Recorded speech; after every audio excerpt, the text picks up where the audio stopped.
दोस्तों सभी को मेरा नमस्कार। मैं महानंद कुमार आप सबों के बीच पुनः गांधी जी के टॉपिक को लेकर आगे बढ़ रहा हूं। 14 अगस्त 1947 के मध्य रात्रि में जब दुनिया सो रही थी तो उस समय भारत स्वतंत्र हो रहा था। 12 बजे के बाद 15 का दिनांक का ही गणना हुआ। 15 अगस्त 1947 को भारत आज़ाद हुआ।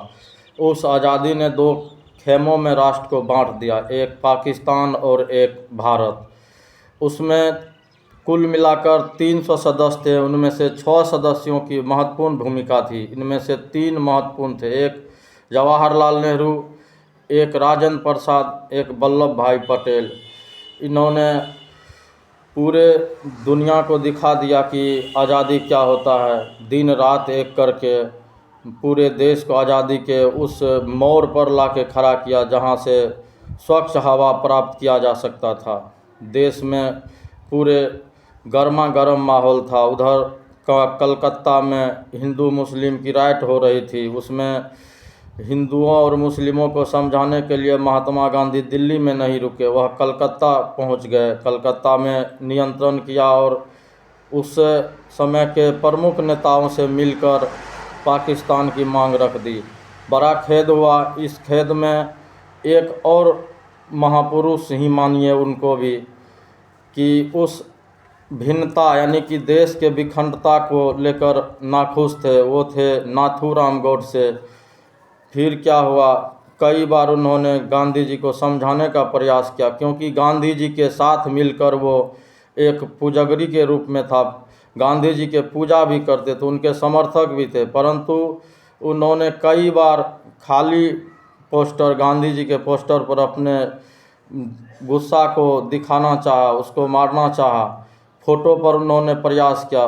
पुनः क्या हुआ, 30 जनवरी 1948 को महात्मा गांधी को गोली से उड़ा दिया। हे राम करके महात्मा गांधी की मृत्यु हो गई दिल्ली में। इस बीच में अब संभालने वाले तो यही 3 थे, राजेंद्र प्रसाद, जवाहरलाल नेहरू और वल्लभ भाई पटेल। इन्होंने मिलजुल कर देश के राष्ट्रीय एकता को बनाए रखने में अपनी महत्वपूर्ण योग्यता रखी और अपनी महत्वाकांक्षा के बल पर देश को आगे बढ़ाने का प्रयास किया। प्रथम राष्ट्रपति के रूप में डॉक्टर राजेंद्र प्रसाद को चुना गया और प्रथम प्रधानमंत्री के रूप में जवाहरलाल नेहरू को चुना गया। और उसी समय संविधान सभा के प्रारूप समिति के भी सदस्यों ने तिरंगा को केसरिया, सफ़ेद और हरा रंग में कलर किया और नीले रंग के चक्र में 24 तिल्लियाँ यानी 24 रेखाओं को लेकर चक्र बीच में डाला और सब दिन के लिए स्वतंत्रता दिवस को मनाने के लिए तिरंगे का नाम रखा। और इसमें डिजाइन जो है उस समय के भिखाजी कामा ने स्टुगार्ट में तिरंगा लहराया था, भिखाजी कामा। और भारत में भी वही तिरंगा लागू किया गया और पूरे देश में पूरे खुशी के माहौल में तिरंगा को लहराया गया और देश को एक ऊंची बुलंदियां दी। उसमें भीमराव अंबेडकर जो विधिवेत्ता थे, उनका योगदान सराहनीय है। उसका योगदान इसलिए सराहनीय है कि उन्होंने संविधान सभा को बनाने में 2 वर्ष 11 महीना 18 दिन लगाए और आज पूरे देश में सबसे बड़ी संविधान भारत का ही है। 61 देशों के संविधान से निर्मित हुआ है भारत। कई देशों से अलग अलग उसमें संविधान को संयोजित किया है और कई राष्ट्र को एकीकृत करके देखा है, तुलना किया है और 61 देशों के संविधान में भारत का संविधान बना है और आज भारत स्वतंत्र हो गया है।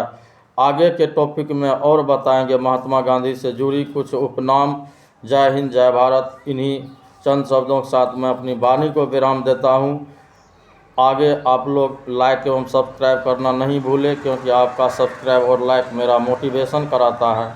जय हिंद, जय भारत।